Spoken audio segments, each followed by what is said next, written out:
Hello friends, स्वागत है एक नई वीडियो में। अगर आपके पास भी Oppo A5X 5G है और आपको भी अलार्म सेट करना है तो कैसे आप कर सकते हैं।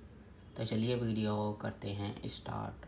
सबसे पहले आपको अपने फ़ोन में देख लेना है क्लॉक ऐप कहाँ पर है। क्लॉक ऐप पर क्लिक करेंगे। यहाँ पर लेफ़्ट साइड में अलार्म का आइकन मिलेगा, क्लिक करना है। प्लस के आइकन पर क्लिक करना है। कितने बजे का आपको अलार्म सेट करना है, यहाँ से टाइम सिलेक्ट करेंगे, मिनट सिलेक्ट करेंगे। कस्टम पर क्लिक करेंगे और हफ्ते में 7 दिन होता है, आपको कितने दिन के लिए सेट करना है आप यहाँ से टिक कर लेंगे। अगर आपको रिंगटोन भी सेट करना है तो रिंगटोन पर क्लिक करेंगे, क्लासिक का ऑप्शन मिलेगा, क्लिक करना है। आप यहाँ से कोई भी रिंगटोन सिलेक्ट कर लेंगे, बैक चले जाएंगे और डन पर क्लिक करेंगे। आपका अलार्म जो है सेट हो जाएगा। तो आप इसी तरह से कर सकते हैं।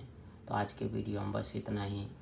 और हमारे वीडियो देखने के लिए share, subscribe, like, bell icon के बटन ज़रूर दबा दें ताकि नाले वीडियो का नोटिफिकेशन आपको मिलता रहे। मिलते हैं नेक्स्ट वीडियो में एक नई टॉपिक के साथ। तब तक के लिए नमस्कार।